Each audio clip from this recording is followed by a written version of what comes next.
പിതാവിൻ്റെയും പുത്രൻ്റെയും പരിശുദ്ധാത്മാവിൻ്റെയും നാമത്തിൽ ആമേൻ. എന്റെ പ്രിയപ്പെട്ടവരെ, ഇന്ന് ജൂൺ 29-ാം തീയതി തിങ്കളാഴ്ച. അമ്മേ പരിശുദ്ധ അമ്മേ, അമ്മേ പരിശുദ്ധമേ, ദൈവമാതാവേ, കൃപാസനത്തിലൂടെ ഞങ്ങൾക്കും ഞങ്ങളുടെ ദേശത്തിനും അമ്മ മധ്യസ്ഥം തേടി തന്ന എല്ലാ അനുഗ്രഹങ്ങൾക്കും കൃപകൾക്കും ഞങ്ങളിപ്പോൾ ഹൃദയം നിറഞ്ഞ നന്ദി പറയുന്നു. അമ്മേ പരിശുദ്ധമേ, ദൈവമാതാവേ, 2004 ഡിസംബർ 7-ാം തീയതി ഉച്ചകഴിഞ്ഞ് 2:30 കൃപാസനത്തിൽ സംഭവിച്ച അമ്മയുടെ പ്രത്യക്ഷപ്പെടലിനെക്കുറിച്ച് തിരുസഭയ്ക്ക് സമർപ്പിച്ചിരിക്കുന്ന പഠനരേഖകളുടെ മേൽ സഭാത്മകമായ പഠനം ആരംഭിക്കുവാൻ ഞങ്ങൾ പ്രാർത്ഥിക്കുന്നു. അമ്മേ പരിശുദ്ധമേ, ഭൂസ്വർലോകങ്ങളുടെ രാജ്ഞിയായ അങ്ങേയ്ക്ക് ഭൗമസംരക്ഷണത്തിനായി പ്രപഞ്ചപ്രകൃതിയെ തന്നെ തിരുസഭ പ്രതിഷ്ഠിക്കുവാൻ ഈ പ്രത്യക്ഷീകരണം വഴി ഇടയാക്കണമേ. പരിശുദ്ധമേ, ജപമാല മാതാവേ, സകല പ്രാർത്ഥനയോടും ചേർത്ത് ഞങ്ങളിപ്പോൾ പ്രാർത്ഥിക്കുന്ന ഈ കുടുംബത്തിന്റെ പ്രത്യേക നിയോഗം പറ മക്കളെ.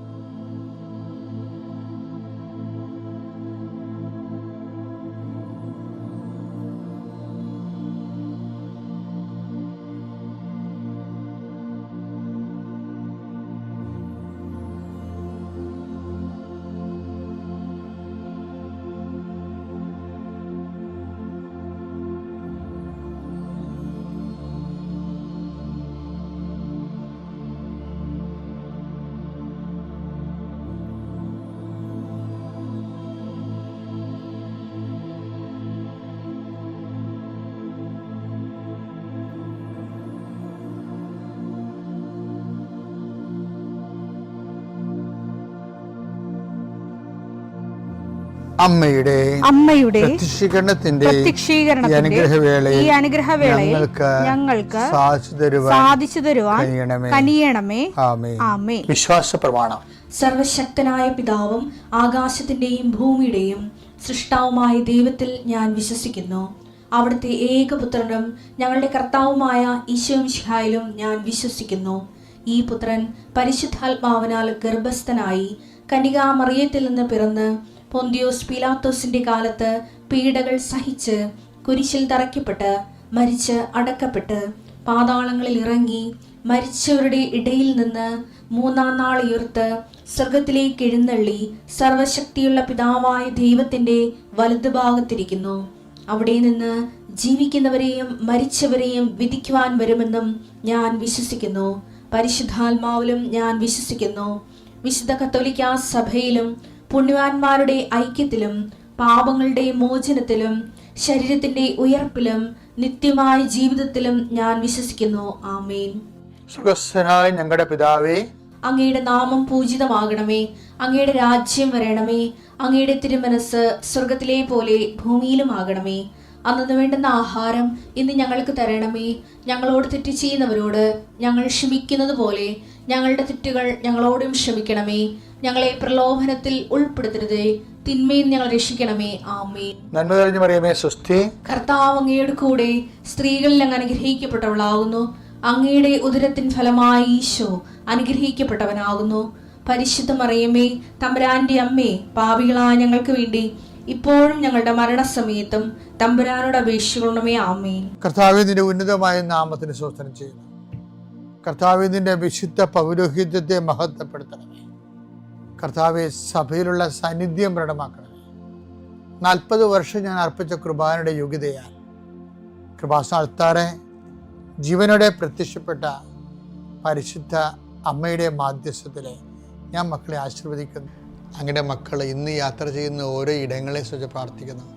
അങ്ങയുടെ മക്കൾ ഇന്ന് കണ്ടുമുട്ടുന്ന ഇടങ്ങളെ സമർപ്പിച്ച് പ്രാർത്ഥിക്കുന്നു. അങ്ങയുടെ മക്കൾ ഇന്ന് കണ്ടുമുട്ടുന്ന ഇടങ്ങളെ, കണ്ടുമുട്ടുന്ന വിഷയങ്ങൾ, സംസാരിക്കാൻ പോകുന്ന വിഷയങ്ങൾ, ആ സംസാരിക്കാൻ പോകുന്ന വിഷയങ്ങൾക്ക് ഒരു തീരുമാനം കിട്ടാൻ വേണ്ടി ഇന്ന് തീരുമാനം ഉണ്ടാകണമെന്ന് ആഗ്രഹിച്ച് പ്രാർത്ഥിക്കുന്നവരുണ്ട്. അവരെ സമർപ്പിച്ച് പ്രാർത്ഥിക്കുന്നു. എല്ലാ തരത്തിലും വിഷമം അനുഭവിക്കുന്നവരെ ആശ്വസിപ്പിക്കാൻ. അതുകൊണ്ട് തന്നെ അടുത്ത് വീട് വെച്ചു, പക്ഷേ പാറയിൽ വെള്ളം കുത്തി നോക്കിയിട്ട് വെള്ളം കിട്ടണില്ല. അത് വെള്ളമുള്ള ഒരു സ്ഥലം കാണാത്തത് കൊണ്ട് കൃഷി ഇറക്കാൻ പറ്റുന്നില്ല. അങ്ങനെ പ്രകൃതി കനിഞ്ഞു നൽകേണ്ട കാര്യങ്ങൾ കിട്ടാതിരിക്കുകയും അതിൻ്റെ പേരിൽ ജീവിതം വഴിമുട്ടി നിൽക്കുകയും ചെയ്യുന്ന മക്കൾ അമ്മേ not by might but by ഗ്രേസിലാണ് ഉടമ്പടി വർക്ക് ചെയ്യുന്നത്. ഞങ്ങളുടെ കഴിവ് കൊണ്ടല്ല, നിൻ്റെ കൃപ കൊണ്ട്. അതുകൊണ്ട് തന്നെ നിൻ്റെ കൃപ കൊണ്ട് ഏതെല്ലാം മേഖലകളിൽ വീണ് കിടക്കുന്നുണ്ടോ ജീവിതം, ഏതെല്ലാം മേഖലകളിൽ തടഞ്ഞു നിർത്തപ്പെടുന്നുണ്ടോ ജീവിതം, പലതരത്തിലുള്ള ഇൻ്റർവ്യൂവിനും ടെസ്റ്റിനൊക്കെ പോയിട്ടെങ്കിൽ നീന്തി കയറാൻ പറ്റാത്തവരുണ്ട് ഈശോയെ. അവരെല്ലാം നീ ഏറ്റെടുക്കണമെന്ന് കണ്ണീരോടെ പ്രാർത്ഥിക്കുന്നു.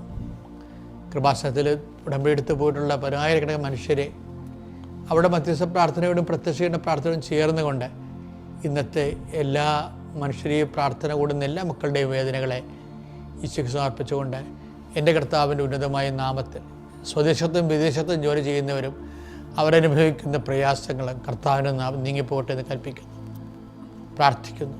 നിത്യപിതാവും പുത്രനും പരിശുദ്ധാത്മാവായ സർവേശ്വര എന്നേക്കും ആമേൻ.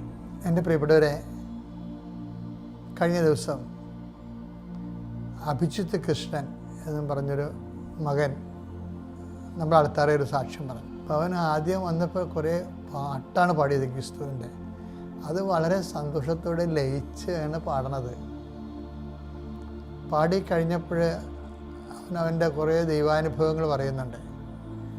പക്ഷേ എന്നെ സ്പർശിച്ചത് അവൻ്റെ ദൈവാനുഭവങ്ങളെക്കാൾ ഉപരി കേരളത്തിലെ 33 നഗരസഭകളിൽ ഞാൻ പോയി കർത്താവിൻ്റെ ജോലി ചെയ്തിട്ടുണ്ടെന്നാണ്. അവിടെ ആൾക്കാരോട് സംസാരിക്കുകയോ ഈ കൃപാസനത്തിൻ്റെ പത്രം കൊടുക്കുകയോ ഇതാണ്. ശരിക്കും ചില ആൾക്കാരൊക്കെ എങ്ങനെ ഇപ്പം ഈ പീഡിയ കച്ചവടക്കാരൊക്കെ ഉടമ്പെടുത്തിട്ട് ഈ അവർ പത്രം കൊണ്ടുപോകും. അവരെന്താ ചെയ്യണമെന്നറിയാം, അംഗവും കാണാൻ താളിയും പറിക്കാതെ പറഞ്ഞവർ നെയ്യപ്പം തിന്ന കണ്ടുകൊണ്ട് കാര്യമെന്ന് പറഞ്ഞുകൊണ്ട് അവർ അവിടെ കടയിൽ പിണ്ണാക്കും ശർക്കരയും അരിയൊക്കെ വാങ്ങിക്കാൻ പറ്റുന്നവർക്കെല്ലാം അവിടെ നിന്നുകൊണ്ട് കൈ നനയാതെ മെയ് നനയാതെ ഓരോ പത്രം കൊടുത്തുകൊണ്ടിരിക്കും. അങ്ങനെ പത്രപ്രസവം ചെയ്യുന്ന ആൾക്കാരുണ്ട്. നിങ്ങളെപ്പോഴും ഓർക്കേണ്ടത് ഈ അഭിജിത്ത് കൃഷ്ണൻ്റെയൊക്കെ കൂടെയാണ് നിങ്ങൾ കോമ്പറ്റ് ചെയ്യണമെന്ന് ഓർക്കണം. പിടിച്ചിരിക്കാൻ പറ്റത്തില്ല. കാരണം നിങ്ങളുടെ കാപട്യങ്ങളെല്ലാം ഇതുപോലെയുള്ള വലിയ ധീരരായിട്ടുള്ള വേദസാക്ഷികൾ തകർത്തുകളെ. കാരണം നിങ്ങൾ ദൈവത്തിന് വേണ്ടി മെയ്യനങ്ങാതെ അനുഗ്രഹം കിട്ടാൻ വേണ്ടി ദൈവത്തിന് ഏതെല്ലാം രീതിയിൽ ഇങ്ങനെ എന്തെങ്കിലും ചെയ്യാൻ പറ്റും അതനുസരിച്ചൊക്കെ ചെയ്ത് അനുഗ്രഹത്തിനാണ് വലിയ മുൻതൂക്കം കൊടുക്കുന്നത്. അപ്പം അത് നമുക്കറിയാം, ദൈവത്തിനും അറിയാമത്. അതുകൊണ്ട് തന്നെ അത് വർക്കൗട്ട് ചെയ്യത്തില്ല. കാര്യം നമ്മൾ കോമ്പറ്റ് ചെയ്യണത് ഇതുപോലെയുള്ള ആൾക്കാർ. ഈ അഭിജിത്ത് കൃഷ്ണൻ പറഞ്ഞ വേറൊരു സാക്ഷിയുണ്ട്. ഞാൻ ഒരു ബസ്സിൽ കയറുമ്പോൾ എവിടെയെങ്കിലും യാത്ര പോകുകയായിരിക്കും, ഞാൻ വെറുതെ ബസ്സിൽ നിന്നിട്ട് പാടും. കർത്താവിൻ്റെ പാട്ടുകളൊക്കെ പാടുമ്പോൾ എല്ലാവരും എന്നെ ശ്രദ്ധിക്കുന്ന നല്ല പാട്ടാണെന്നൊക്കെ പറയും. അപ്പോൾ ഞാൻ അവരോട് ബസ്സിൽ വെച്ച് ക്രിസ്തുവിനെക്കുറിച്ച് പറയും. ഞാനിത് കേട്ടിട്ട് എനിക്ക് തന്നെ ചമ്മൽ വന്നു. ഞാനൊരിക്കലും ക്രിസ്തുവിനെ ബസ്സിൽ വെച്ച് സംസാരിച്ചിട്ടില്ല. അങ്ങനെ നമുക്ക് തോന്നിയിട്ടില്ല ബസ്സിൽ വെച്ച് ആൾക്കാരോട് ഇങ്ങനെ സംസാരിക്കും. അതിൻ്റെ അഭിഷേകം കിട്ടിയിട്ടുള്ളത് വേണേൽ പറയാം, എളിമയോടെ സമ്മതിക്കാതിരിക്കാൻ നിവർത്തിയില്ല. പക്ഷേ ഈ മനുഷ്യൻ്റെ അഭിഷേകം എന്ന് പറയുന്നത് എന്നാ ശരിക്കും പറഞ്ഞാൽ ആര് പറഞ്ഞു കൊടുത്തു? ഞാനാണെങ്കിൽ ഒരിക്കലും അങ്ങനെ ആൾക്കാരെ ഇൻസ്റ്റിഗേറ്റ് ചെയ്യുകയോ മോട്ടിവേറ്റ് ചെയ്യുകയോ ഒന്നും ചെയ്യത്തില്ല. ഞാൻ ഉടമ്പടി വഴികളൊക്കെ പറഞ്ഞു കൊടുക്കും ആൾക്കാരോട്. പക്ഷെ ചില ആൾക്കാർ നമ്മളെ 1 മൈൽ പോകാൻ പറയുമ്പോൾ അവർ 10 മൈലാണ് പോണത്. അതാണ് വിഷയം. കർത്താവ് പറഞ്ഞേക്കണ 1 മൈൽ പോകാൻ പറയുമ്പോൾ 2 മൈൽ പോയാൽ മതി എന്നാണ്. ഇതങ്ങനെയല്ല. ചില ആൾക്കാർ 20 മൈൽ പോകും. പക്ഷെ അവർക്ക് അതിനുള്ള അഭിഷേകം കിട്ടിയിട്ടുണ്ട്. അതാണ് വിഷയം. നല്ല ദൈവസ്നേഹം ഉണ്ടെങ്കിൽ നമ്മളെ ഉടമ്പടി എടുക്കുന്നവർക്ക് ഭയങ്കരമായ ചിലക്ക് ദൈവസ്നേഹം അല്ലല്ലോ ഉടമ്പടി എടുക്കുമ്പോൾ, വസ്തുസ്നേഹം, വ്യക്തിസ്നേഹം അല്ലേ. ചില ആൾക്കാരൊക്കെ ആരെങ്കിലും ലവർമാരെ കല്യാണം കഴിക്കാനുള്ളവർ കല്യാണം കഴിക്കാൻ വേണ്ടി കർത്താവിന് പണി കൊടുത്തുവെച്ച് ഉടമ്പടി എടുക്കും. പുള്ളിക്കാരത്തി അല്ലെങ്കിൽ വിചാരിക്കുന്ന ആളെ കല്യാണം കഴിക്കണമെന്ന് പറഞ്ഞ് എഴുതിയിട്ടേച്ചും പോകും. നമ്മളറിയത്ത് പോലും ഇല്ലേ. അപ്പം അങ്ങനെയുള്ള ഉടായ്പ പാർട്ടികളുണ്ട് ശരിക്കും. എന്നിട്ട് എന്താ വിഷയം എന്ന് വെച്ചാൽ അപ്പോഴത്തേക്ക് അങ്ങനെ ഒന്നും എഴുതാൻ പാടില്ലെന്ന് ചോദിച്ചു കഴിഞ്ഞാൽ നിങ്ങൾക്കറിയാമല്ലോ, നിങ്ങളുടെ കണ്ണിൻ്റെ ദുരാശ കൊണ്ട് കണ്ടുപിടിച്ച ആൾ അയാളെ ദൈവം നിങ്ങൾക്ക് ഒപ്പിച്ച് തരണമെന്ന് ദൈവം എന്ന ഏജൻസി പ്രേമിച്ച് നടക്കുന്നവരുടെ ഏജൻസിയാണ്. അപ്പം നിങ്ങളുടെ പഴയ ഫയലുകൾ നോക്കുമ്പോൾ അറിയാൻ പറ്റും നിങ്ങളൊരു ഫ്രോഡാണെന്നുള്ളത്. കാര്യം ഇങ്ങനെ ശരിക്കും പറഞ്ഞാൽ ആരും പ്രാർത്ഥിക്കത്തില്ല. പ്രാർത്ഥിക്കാൻ പറ്റും, കർത്താവേ അങ്ങക്ക് മനസ്സാകുന്നെങ്കിൽ, അതാണ് യഥാർത്ഥ പ്രാർത്ഥന എന്ന് പറയണത്. അങ്ങനെ കുഷ്ഠരോഗികൾ പോലും അങ്ങനെ പ്രാർത്ഥിക്കുമ്പോൾ കർത്താവ് പറയണത് എനിക്ക് മനസ്സാകുന്നു എന്ന് പറയത്തില്ല. അപ്പം നമ്മൾ എന്ത് ഉടമ്പടി ചെയ്താലും അത് ഇപ്സഫാക്റ്റോ അണ്ടർസ്റ്റുഡാണ്. എന്താണ് അങ്ങക്ക് മനസ്സാകുന്നെങ്കിൽ. വചനം എടുത്തേ. മത്തായി 8:2. അപ്പോൾ ഒരു കുഷ്ഠരോഗി അടുത്തു വന്ന് താണു വണങ്ങി പറഞ്ഞു, കർത്താവേ അങ്ങേക്ക് മനസ്സുണ്ടെങ്കിൽ എന്നെ ശുദ്ധനാക്കാൻ കഴിയും. ഭയങ്കര, ഞാനത് എപ്പോഴും ഇടയ്ക്ക് എൻ്റെ തലയിൽ വരുന്ന ഒരു സംഭവമാണ്. ഈ കുഷ്ഠരോഗി ഭയങ്കര വിജ്ഞാനമുള്ളൊരു മനുഷ്യനാണ്. പിന്നെ കുഷ്ഠരോഗി അയാളെ സഹായിക്കാനോ സന്ധിക്കാനോ അയാൾക്ക് ഇങ്ങനെ പ്രാർത്ഥിക്കാനോ പോലും യോഗ്യതയില്ല. ഇവർക്ക് ഈ മണിയടിച്ച് നടക്കുന്ന പാർട്ടിയാണ്. അവർ വരുന്നത് കണ്ട അവർ സ്വന്തം അവർക്കൊരു മണി കൊടുത്തിട്ടുണ്ട്. സമൂഹം കൊടുത്തതല്ല, അവർ കലക്ക് കാശ് കൊടുത്ത് മേടിച്ചതാണ്. അത് അടിക്കണം. തങ്ങൾ കുഷ്ഠരോഗിയാണെന്ന് മറ്റുള്ളവരെ അറിയിക്കണം. അല്ലെങ്കിൽ മറ്റുള്ളവർക്ക് കുഷ്ഠം വന്നാൽ ഇവർ വഴിയിട്ടടിക്കും നാട്ടുകാർ. അങ്ങനെ ഒരു ജന്മമാണ് ആ കുഷ്ഠരോഗത്തിൻ്റെ ജന്മം. അവർക്കത് യാചിക്കുവാൻ പോലും അർഹതയില്ലെങ്കിൽ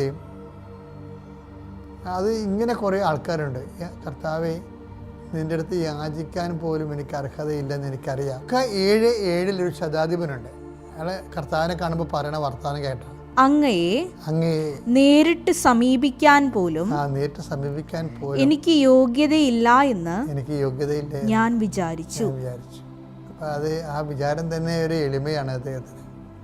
ഇപ്പം നീ ഉടമ്പടി ചെയ്യുമ്പോൾ ദൈവതിരുസന്നിധിയിൽ എത്ര നീ വിശുദ്ധനാണെങ്കിലും, എത്ര നീ സൽപ്രവർത്തികളും കൃപാവര പ്രവർത്തികളും കൊണ്ട് നീ കോമ്പറ്റൻ്റ് ആണെങ്കിലും, ദൈവത്തോട് സംസാരിക്കാൻ കഴിയണത് ദൈവം തന്നൊരു യോഗ്യതയെ കരുതിക്കൊണ്ട് എളിമപ്പെട്ട് പ്രാർത്ഥനയിൽ അത് വേണം.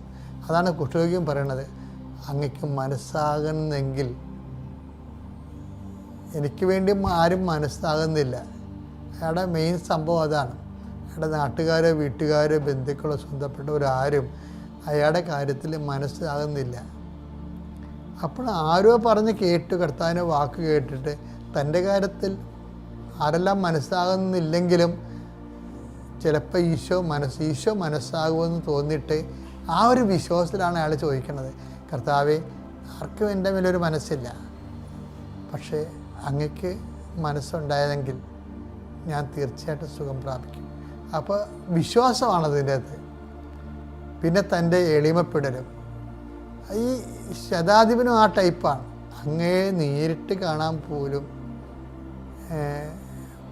കാണുന്നത് പോലും യോഗ്യതയില്ലെന്ന് ഞാൻ കരുതിയെന്നൊക്കെ പറഞ്ഞിട്ട് അപ്പോഴെന്താ ശതാധിപൻ ഈശോ അപ്പം തന്നെ അവൻ്റെ കൂടെ പോയെന്നാണ് പറയണത്.